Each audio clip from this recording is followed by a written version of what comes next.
Good morning or afternoon, everyone. My name is Charles Fisher Post, Associate Director in the Good Jobs Innovation Lab. So thrilled to kick off our quarterly webinar, Lessons from the Good Jobs Innovation Lab. Pacific Community Ventures is a 501c3 nonprofit CDFI with deep roots in the early impact investing movement. Over the past 25 years, we've evolved our approach. And today, the lab and our programmatic areas are engaged in field building research and product strategy to supporting impact-first investment in small businesses led by entrepreneurs of color, with an eye toward equitable access to wealth building opportunities. Today's discussion will focus on how PCV is preparing for climate justice mobilization through support of small to mid-sized BIPOC-led firms, as well as the role policymakers, program administrators, and catalytic capital can play in ensuring no one gets left behind during the clean energy transition. Just a few friendly reminders before we start the program. Please remember to mute your phones and to unmute if you have a question or comment. I will be monitoring the chat for any questions that may arise, and we'll have dedicated time for questions and answers at the end of the presentation. This webinar is being recorded and may be distributed publicly, so by your participation, you agree to your contributions being recorded. And please be aware if you have any technical challenge during the call, please contact me. My email address, I'll drop in the Zoom, cfisherpost@PCVmail, or just message me in the chat. And now, of course, PCV launched the Good Jobs Innovation Lab in September 2022 at the Clinton Global Initiative, with a mission to leverage applied research techniques to improve good jobs access for entrepreneurs of color and their workers through restorative capital deployment, technical assistance and mentorship, and partnerships and policy throughout the small business ecosystem. And this work would not be possible without the generous support of lab sponsors, research supporters, and our wonderful partner community and client networks. Before we get into today's session, just a reminder that PCV will be hosting an event on November 11th this year to celebrate our 25 years of supporting small business owners. So please do remember to save this date, November 11th. And of course, we hope for 25 more years. Joining us today are Casey Bell, PCV's Chief Impact Officer, and Bob Porter, Managing Director of PCV's Small Business Lending Program. And just a quick overview of what we plan to cover today. So Casey is going to give a little bit of a background around why we're choosing to focus on the stability of BIPOC-led firms to catalyze a just transition. And then Bob is excited to share more about how our lending team is mobilizing to meet the moment. But first, just to kick things off, a question for everyone in attendance, and you can share in the chat. Have you personally experienced the effects of climate change in your community? So please do share in the chat. And as you're thinking, I can share from my own experience. So here in the Bay Area, we've definitely had an increased incidence of these atmospheric rivers that are occurring over the winter. So these are like multi-day rainstorms that just kind of drop at unprecedented amounts of rain in the Bay Area. And, we've had a lot of trees falling. So that's, one example of how it's, affecting our community here. Yeah, in the planning call, Bob and I had been talking a little bit about how I grew up in a town with a lake, and it used to be when we were younger that we could go ice skating on the lake, but the lake doesn't freeze anymore in Northwest New Jersey. Anyone else have any experiences to share with our group today? I lived through Hurricane Sandy. Dana, do you care to share what that experience was like?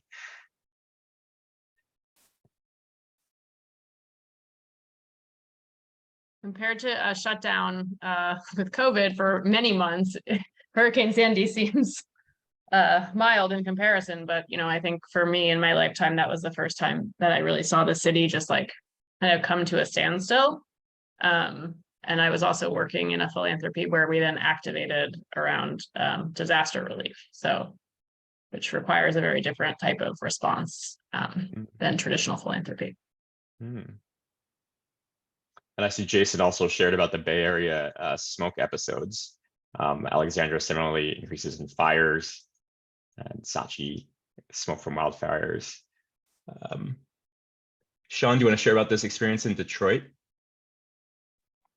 Yeah, so I want to say it was last summer, we had just a day of heavy rainfall, and in and around Metro Detroit, you would have multiple highways and interstates going into the city that, just the way the roads are constructed here, would just get 3 feet worth of water, and you got multiple cars just stuck on the highway, and folks pretty much stranded, just waiting for any emergency services to get there and get people's cars out. And it's been more recurring in the last couple of years than, say, probably the last decade or so. It's been more frequent of just heavy rainfall, and so it's been a struggle. I can only imagine. And maybe we can have one more. Owen, you were sharing about being in Colorado, dense smoke, Canadian wildfires all the way affecting Colorado. Yeah, we've had a pretty tough week. I think a lot of places have as well. No fires to speak of here in the general vicinity, but a lot of smoke coming down from Canada. So we've had to stay indoors for the last week or so. Yikes.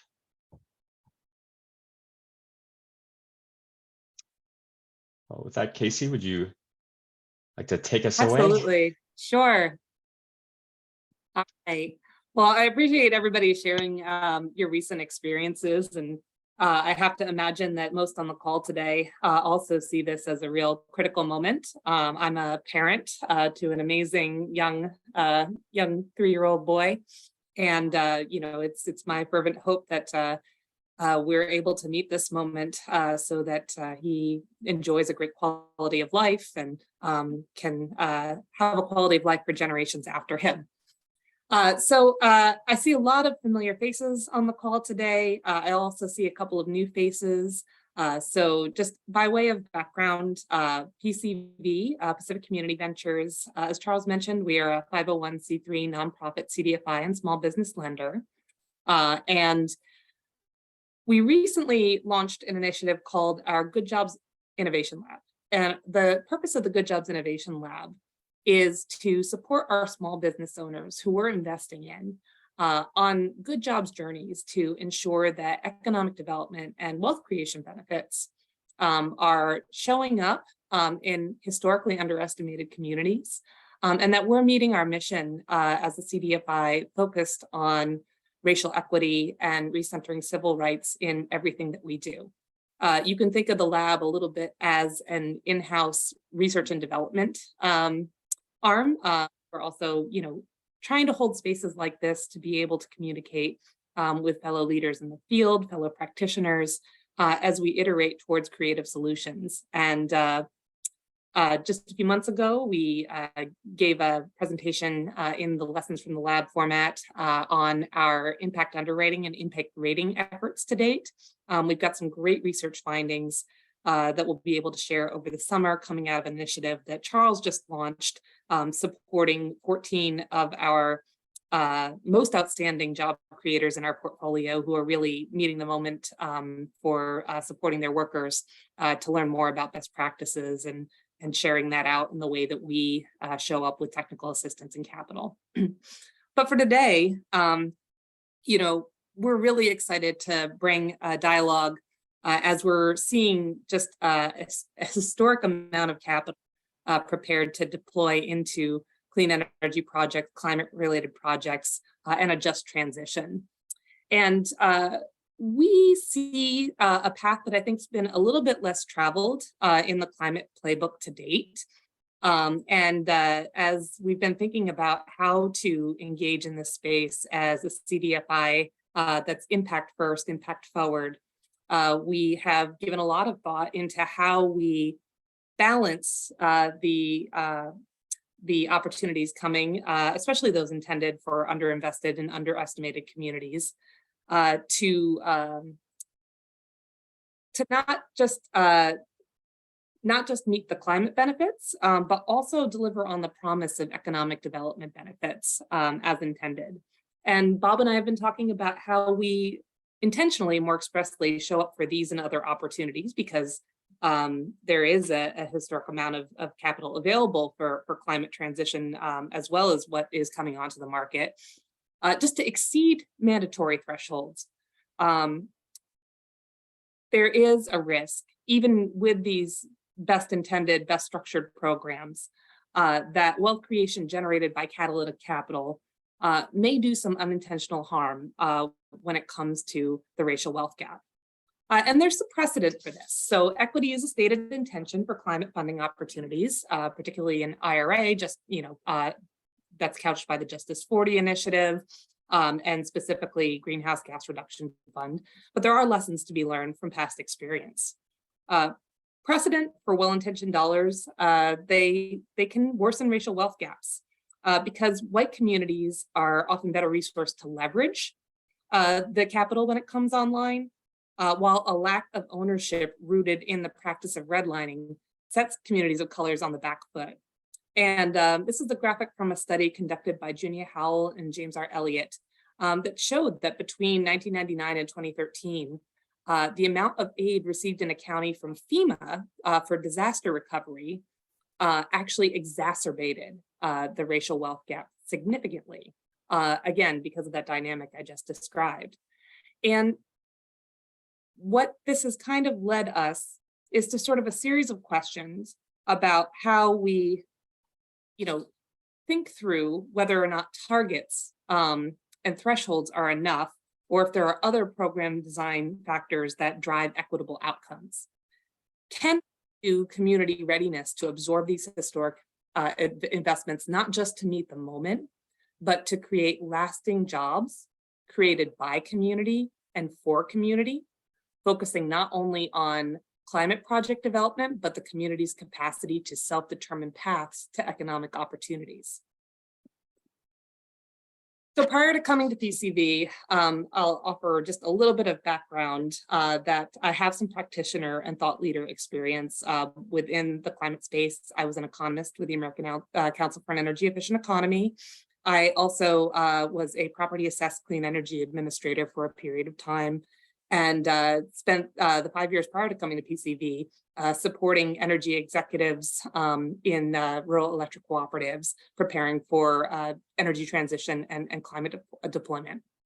And I think one of the lessons that I've learned is that the promise for economic development coming from these investments it's immense.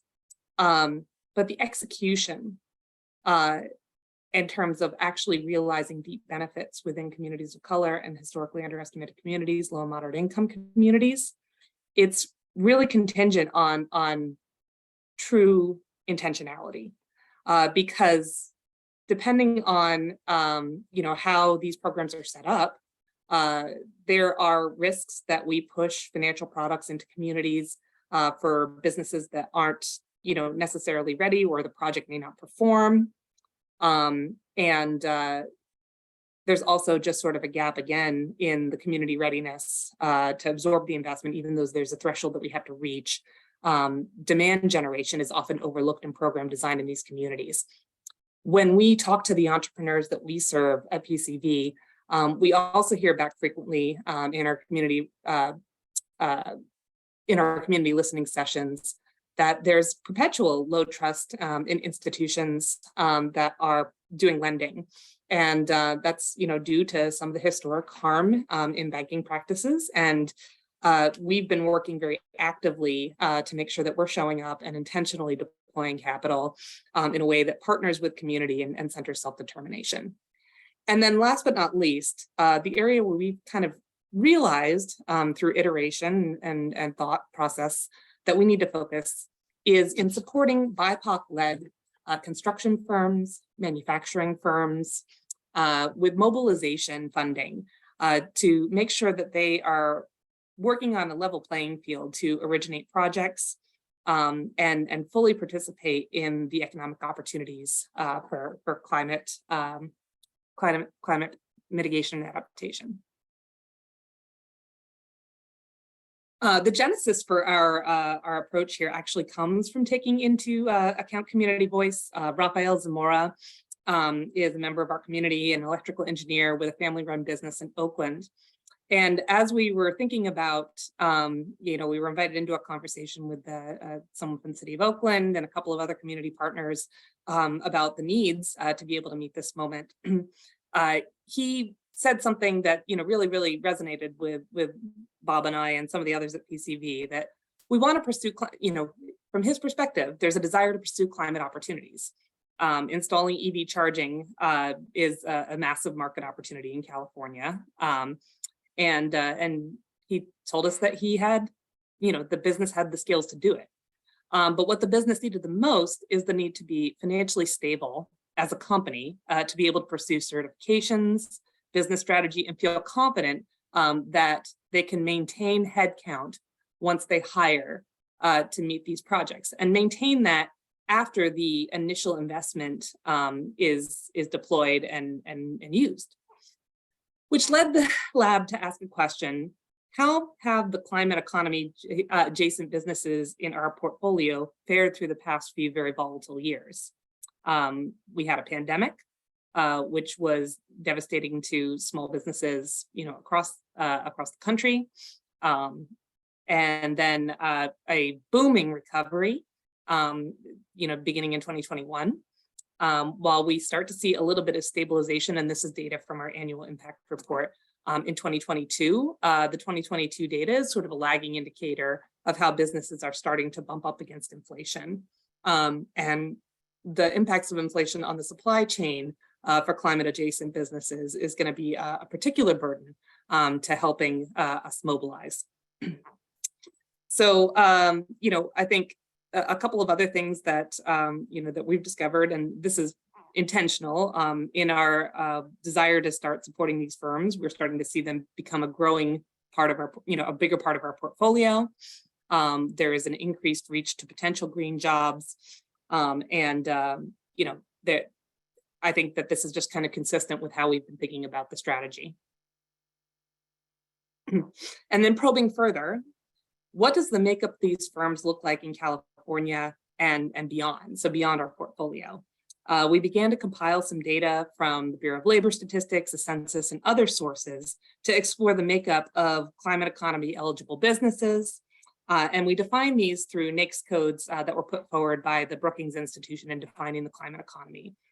And 98% of these businesses had fewer than 100 employees. The top 10 largest firms in that remaining 2% are white-led. And when we look at the literature, a third wave report based off of the SBA 2020 disaggregated contracting data on federal contracting showed that for federal procurement for infrastructure projects, large firms hold a significant amount of power and momentum in seizing opportunities.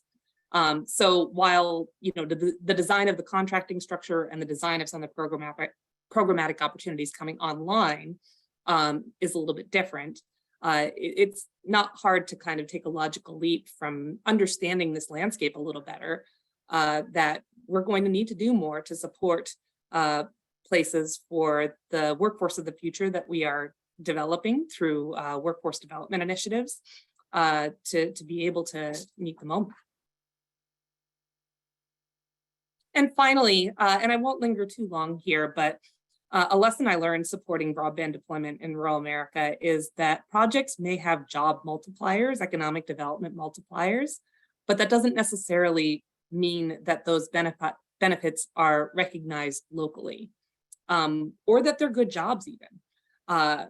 They may have high wages, but as we found in the lab, there are a number of, and national, there's a number of definitions of what constitutes a good job that provides financial stability and pathways to financial growth.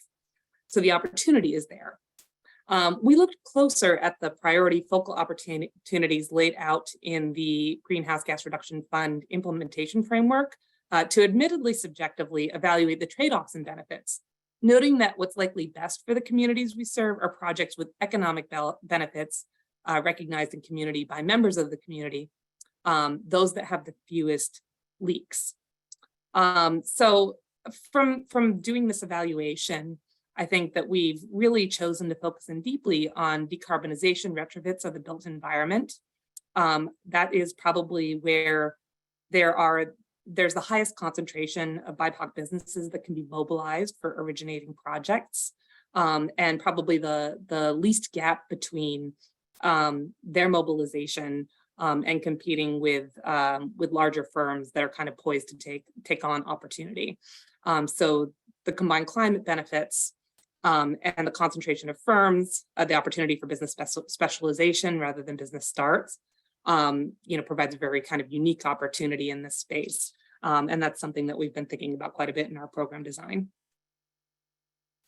So finally, I'll just kind of leave you with a thought that while we're making progress, sort of as a community of practitioners around doing climate with an equity focus, that thinking about an equity forward approach does look a little bit different.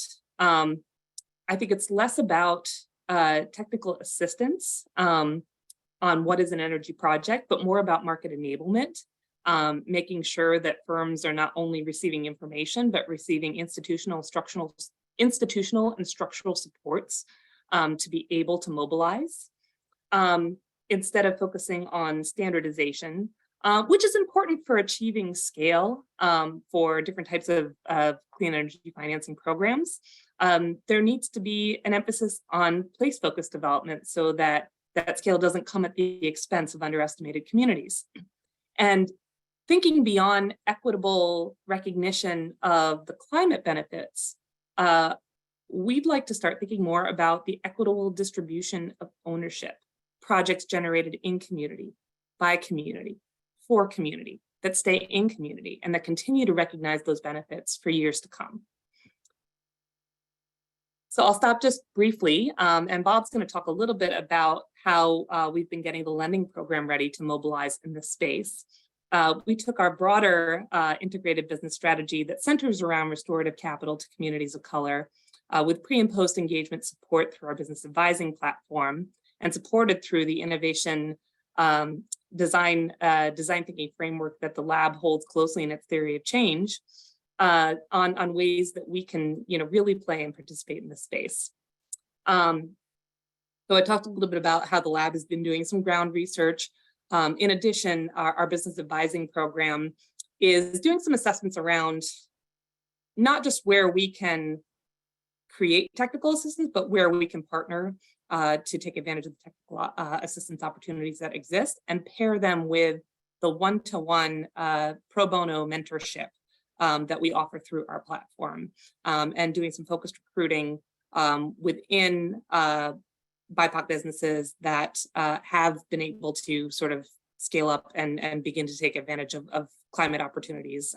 So that's sort of a look at where we're headed. But I'll turn it over to Bob to talk a little bit about where we are. Thanks, Casey. So CDFIs consistently meet the moment by providing capital and making markets. At the federal and state level, this has been recognized in the way the State Small Business Credit Initiative, a federal program, was rolled out in California.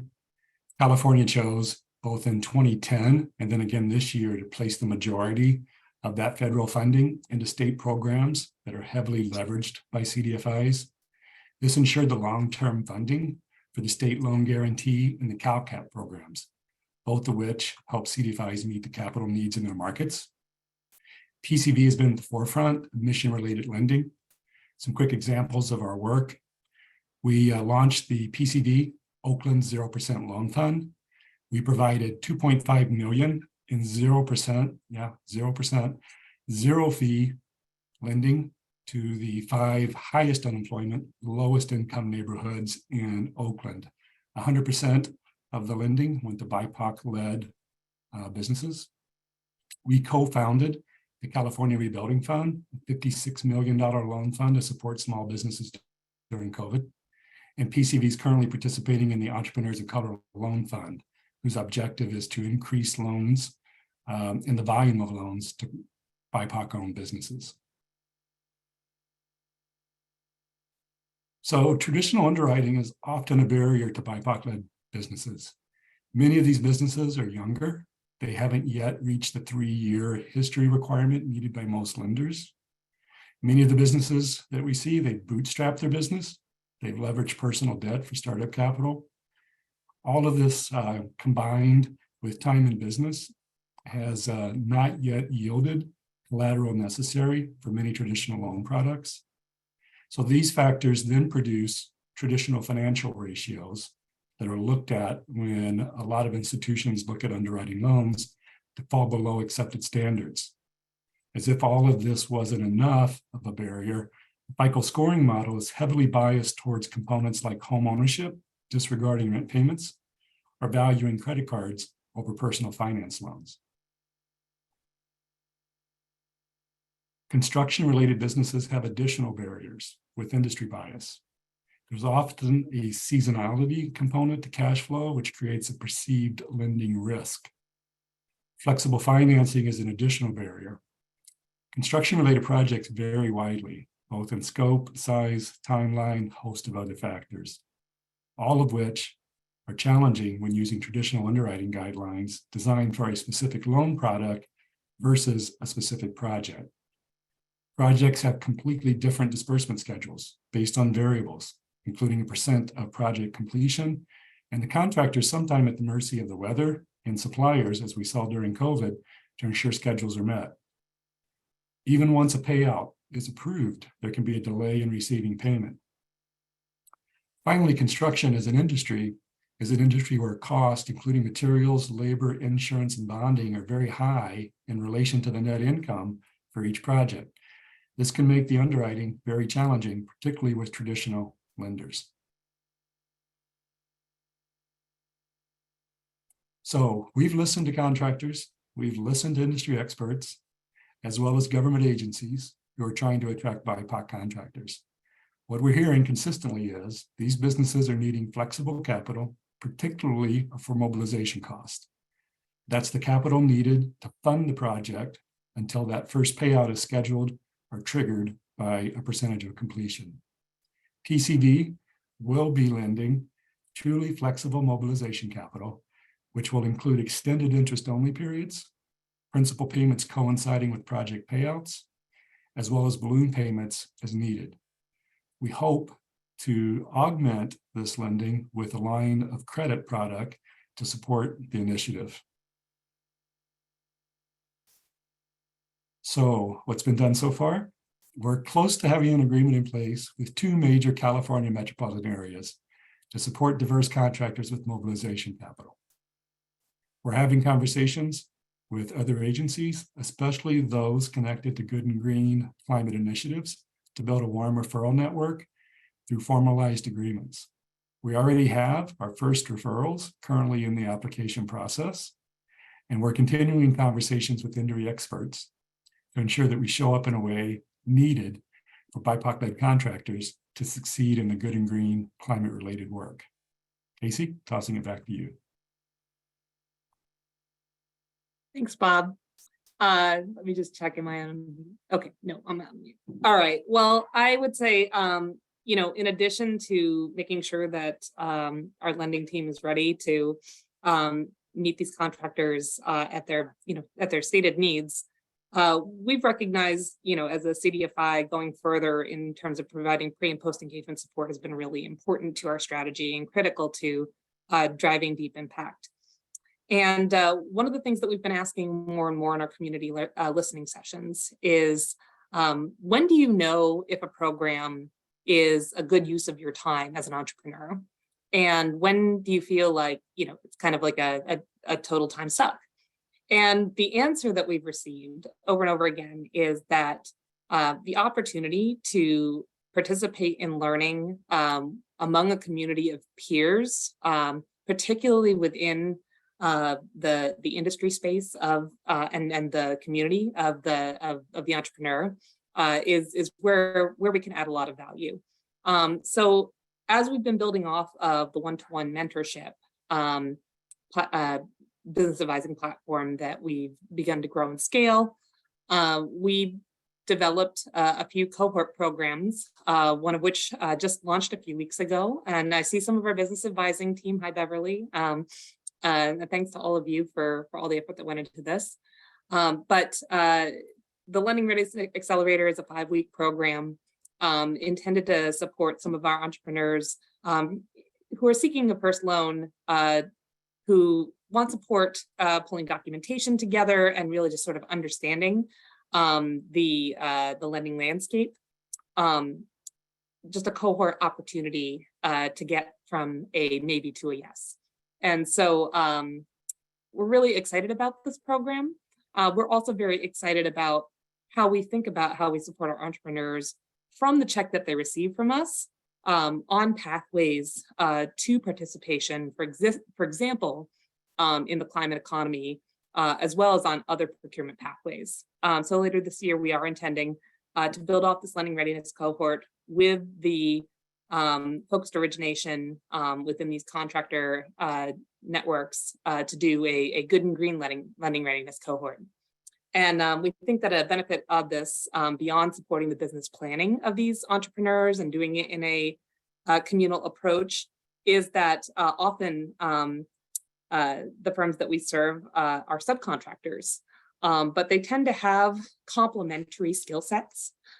So we'll be seeking some design around supporting them to do work together in ways that are going to allow for more holistic opportunities and a continued sense of community to help business sustainability across the long term. So with that, I think that we have plenty of time today for questions and engagement, recommendations and thoughts from folks on the call.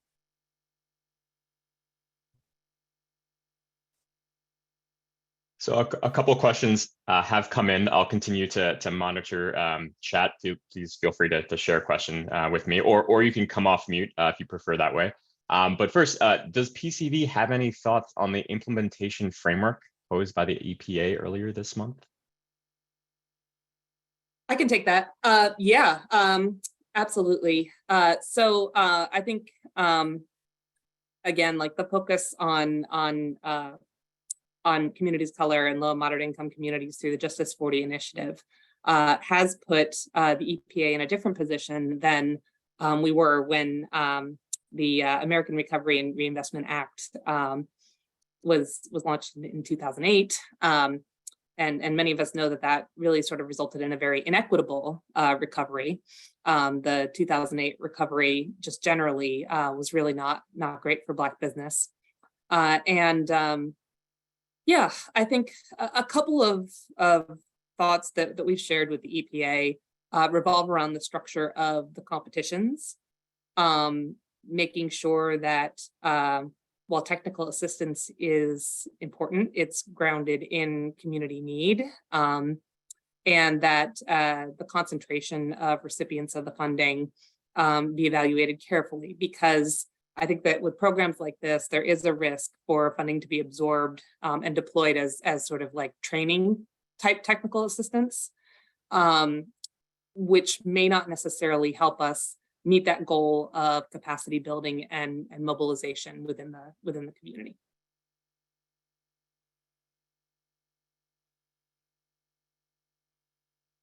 I have one more question. So have the firms you PCV work with been able to hire qualified workers to pursue this work? It's a great question. So there's chicken and egg there, right? Because we do tend to think of addressing the climate challenge as as a matter of pulling kind of two levers. One's the capital availability and the capital deployment, and the other is the workforce development. And when we think about like the challenge that we're planning to solve and working to solve, it is definitely like a gap in the ability for the projects to be developed, and the skills gap absolutely exists.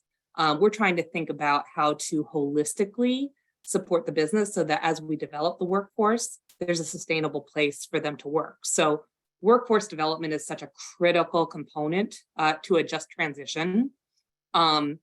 Marrying it so that like firms of the size and makeup that we serve are able to compete for talent, to be able to equitably participate, is a piece that we're actively thinking about.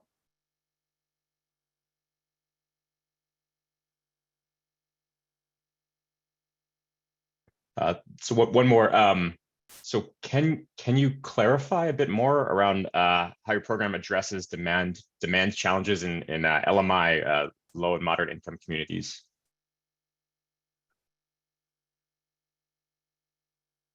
Casey, you want me to take that or? Yeah, why don't you go ahead, Bob? Yeah. Sure. So we really work in communities to build trust with community partners to help drive our loan volume and loan originations. That was exemplified in the Oakland 0% loan. We worked diligently with community organizations, specifically in neighborhoods that we were interested in lending in, to build that trust, to use them to help us build the trust in the community and to get the word out about the lending that was available. We've seen that really work well, both with that loan fund and in our lending overall. We're over 90% LMI in the lending that we've done in 2023. And that doesn't happen by accident. That happens with a lot of hard work by the PCV team and our community partners helping us drive applications.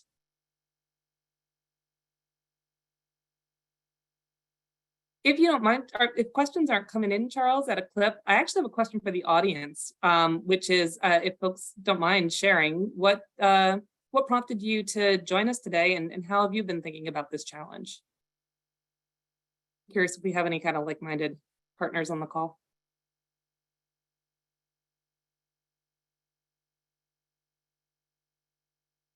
I'm happy to share. I'm probably not a familiar face for most of you, so I am familiar with PCV, but I'm an independent consultant based in New York. I've worked with a lot of both workforce development organizations. I've worked in the CDFI space at Nonprofit Finance Fund, and also currently working with Inclusive, which is national network of community development credit unions. I guess for me, the main thing that I'm kind of grappling with, and I think maybe some of this was in the previous person's question, I'm sorry I didn't catch your name, is the connection between LMI businesses and LMI communities and sort of consumers and homeowners and the people who need to both participate in and benefit from the transition to a decarbonized economy. And so to me, it's like you guys have done a great job of, like, I think, identifying the ecosystem around that, like, business support. I think it's so critical, and I'm really excited to see all the ways that you're thinking about this. And so, like, to me, then the question is, how does that connect? How does that landscape, which exists in many places, right? Like, you have sort of the CDFIs, loan funds, focus on business, entrepreneurial support organizations. But then how does that also connect to sort of the landscape of LMI serving financial institutions on the sort of personal, consumer, and household side? Yeah, it's a really good question. And, I think some of the focus that we do on providing equitable access to capital in communities that, were victim to the historical practice of redlining and continue to see sort of economic extraction. I think there have been a lot of, unfortunately, there have been a couple of scams over the years around, like, clean energy deployment, and that fear and trust barrier. We hear that often from our entrepreneurs, but it also, kind of translates over within the communities that they serve as well. One of the most important lessons for us from our Oakland Fund has been, like, what the community level engagement brings to our ability to drive impact. So, like Bob was saying, our ability to work with community partners so that it is members of the community that are speaking with homeowners, speaking with other business owners to, like, support them in coming along this journey goes a lot further than somebody coming in from the outside and working to, like, sell what we would say in the PACE industry was a push product. So, I think that is kind of compounded with probably the statistic you've heard that people spend less than 6 minutes a year looking at their utility bill. So how do you drive demand? And I think that, like, part of what we hope to gain from working with this cohort and working very closely with them is moving beyond what I would call the traditional approach right now, which is, to do some, like, periodic contractor trainings to create a more engaged community of practitioners that can look at, like, building projects more holistically and recommend deeper measures within projects that wouldn't have come forward before. Bob, did you have something to add there? I know I agree with all of that. You know, in the Bay Area, San Francisco Bay Area, where we're located, the utility is PG&E, and they have programs for both businesses and for homeowners to convert appliances, etc., light fixtures. And, you know, it's one of those things where a lot of the population doesn't know the program exists. And then if they do know the program exists, you know, can they afford to take on the project so they can get the rebate or the funding? So, you know, we're hoping as part of this that we can help, you know, get the word out and solve for that piece also, just so that it's a better known program and it's a more utilized program. Thanks so much for sharing and for coming off mute. I'm curious if others wouldn't mind sharing some of their thoughts and some of the ways that they've been engaging in this space.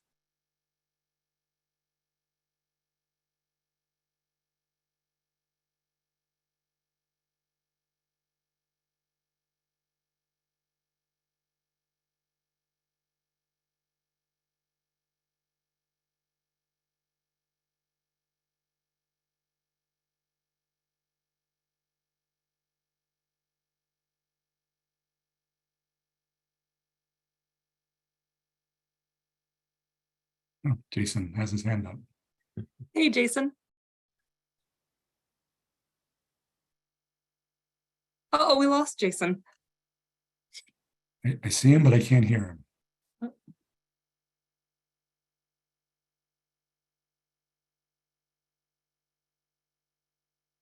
Barbara, are we able to unmute? I think I was on mute, but it was another setting that I had to modify. Anyway, I was really interested about the decarbonization retrofits of the built environment. I think these are some of the most long-lasting and impactful changes that can happen, and they are obviously often under the control of local governments and jurisdictions, and also at the whim of sort of the attitudes of communities. You can think about NIMBY and YIMBY sort of dynamics in many places, and not wanting to, change transportation infrastructure or add density or housing. So how do you assess sort of which markets might be most ripe for those types of built environment, neighborhood, placemaking changes? It's a really, really, really good question. And I think it's coming at the tension of, where do you, there are a couple of different things that we've been doing to start to assess community readiness. And I think the Oakland Fund is an example of where we started looking at the zip code level, at the beyond the zip code level, I should say, at the neighborhood level, for communities that were historically redlined and are at the highest risk of gentrification, which led to us, deploying 100% of that capital to to entrepreneurs of color and female identifying entrepreneurs. And, at the end of the day, I think it starts by meeting the capital gaps that currently exist in these communities. So one of the projects that I was involved in prior to joining PCV, when I was working in the property assessed clean energy space, and for those who aren't familiar, property assessed clean energy is just a means of extending capital that can be repaid on the owner's property tax bill. The benefits to a business owner include the possibility to make a project that's cash flow positive and spread out the payments over a longer term. There's also been some pushes to keep that off balance sheet. There has also been some controversy around residential and commercial pace. Residential in some ways showing up in predatory ways. And I would say as a former commercial practitioner, there is a risk with commercial as well, because, when you're working with a well-established business that owns a large commercial building, you're talking to a CFO to evaluate the financial product. That's one market. There's also a small business market that may, face some of the same challenges that that the residential market does, but they don't have any consumer protections. So I digress a little bit there, but just by way of background, you know, that's a sort of innovative mechanism, fixes some cash flows, and allows, you know, to add capital, incentivize capital into a capital stack, and get more done in a project. So what I was working with a firm called Urban Ingenuity, and we were looking at housing authorities that are going through RAD conversion, and that was, you know, converting from the Section 8 format to a more market rate style of affordable housing. And when these projects get conducted, there are often huge capital gaps. But the reality is that anything that you're doing to some of these buildings is actually going to improve the health of the built environment and produce efficiencies, energy saved. And so I think that as we're out in community, there are opportunities where buildings know they have to make improvements.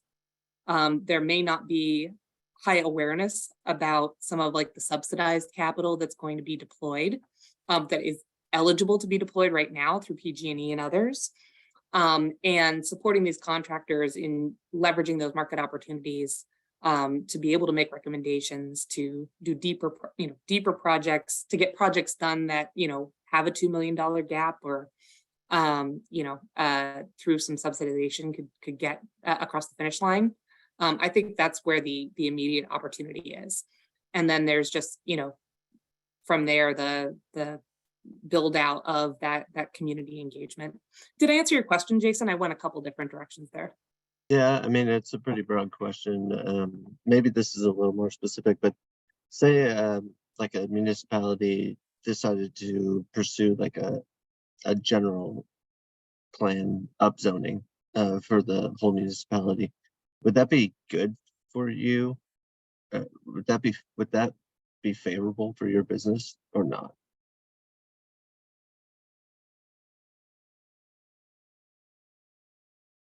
To give some thought on that. Bob, did you have an initial thought there? You know, my initial thought is it wouldn't affect our lending program at all, that in a way that I can visualize. I know Yeah, it would be more on the market. Yeah, on the market readiness side, right? Or maybe, you know, because of some enterprise zones that have been created in certain cities, you know, that's given the ability to have a new market tax credit project be developed. But I'm not sure for our particular small business lending program that would be beneficial.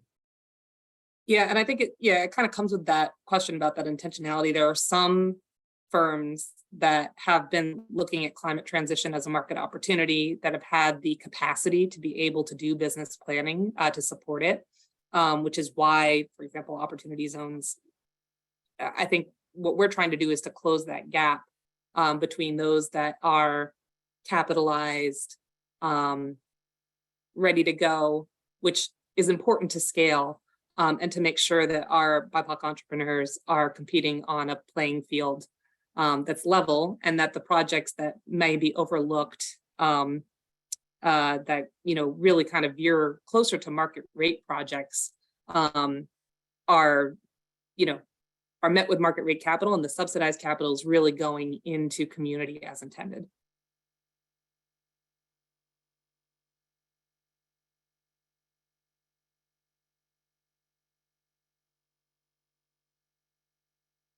We've got a few minutes left. Any other questions? Folks that want to share a little bit about how they're working, and comments?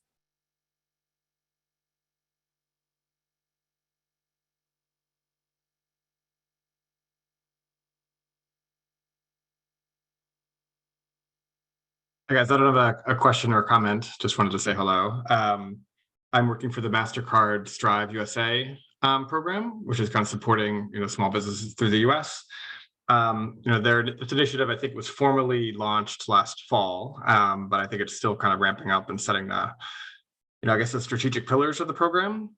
One of which is going to be kind of a policy and advocacy, and kind of how to direct, potentially shape policy. But I think at this stage, it's more ensuring that kind of funds that are flowing through kind of green subsidies are going to kind of underserved areas. So I'm kind of ramping up myself, just kind of listening and learning. So no question at this point, but I look forward to hopefully engaging with all of you, in the coming weeks and months. Well, Mark, thanks so much for joining us. We do have a policy fact sheet that I'm happy to share with you after the call today. We have been engaging with EPA and DOE around this a little bit, and I think, what we find and where we kind of see a gap is, again, in this like small business space. I think there are through like the weatherization assistance program, there are lots of federal programs that are kind of focused on deploying the subsidized capital, which is also sorely needed. But this capability building for small business, the 98% of firms have fewer than 100 employees. That capability building, I think, is something that we'd love to see start to like pop up more in agency programs that are tasked with helping some of these earmarked investments to get to ground. So I appreciate you chiming in, and thanks for joining us today. I'd love to see that fact sheet. So thank you. Absolutely. Just want to spotlight Vital asked in the chat, will the slides be shared? Just to be able to digest a little bit more. And yes, we will share the slides. All right. Well, if there are any more questions, I just want to say thanks again to everybody for joining us today. And then Charles, why don't you take us home? I think we have a few like kind of quick announcements, and hope that you all continue to come and engage with us in this space. Sounds good. Thanks, Casey. I want to next slide for me. Sure. So of course, today we've learned a lot about, PCV's good and green strategy. So yeah, there's a lot that we are planning, partnerships that we're forming. So, please do stay tuned to hear more about opportunities going forward to support our efforts in this space. Shifting gears a little, we also want to give a bit of a preview of future webinars we have planned here at the lab. So this summer, we're planning to lead a webinar featuring a panel of small business owners who are members of our Good Jobs Entrepreneurs Fellowship program that we launched this spring, Casey alluded to earlier. So this program, it brings together a cohort of PCV small business owners who have made exceptional progress in providing high quality jobs to their employees. So alongside the entrepreneurs, we've been together surfacing ideas for why and how small business owner peers can similarly begin to provide high quality jobs for their employees, as well as exploring some of the barriers to broader adoption of certain highly desirable job quality traits. And one key element of this research project is that we've also been collecting input from employees at each of the participating businesses to kind of better understand the worker perspective of what is important in the job. So that's a great area to explore further. In addition, Bob alluded to our Oakland 0% loan fund that we launched in 2021, 2022. Could you go to the next slide, Casey? And so, thanks to the support of the Catalyze Capital Consortium, we're going to be hosting 3 webinars in August based on a playbook that we're producing out of this experience launching that fund that we're hoping other peers can similarly replicate. Our goal is to make the approach that we adopted replicable and scalable to help other community investors implement similar blended capital approaches. So we're going to have 3 webinars on that, one on capital structuring, one on community engagement and culturally competent marketing, and then one on impact measurement, how you measure the impact of these funds. So save those dates and look forward to more information on those webinars. And with that, we'd just like to thank everyone for attending and for all the input you shared with us today. Thank you very much. We added a survey in the chat, so please feel free to chime in and give us feedback. We want to continue to cultivate the space, bring in some fresh voices as well. So would love to hear your feedback on the program. And again, hope to engage with you all again in future. So thanks again. Thanks, everyone.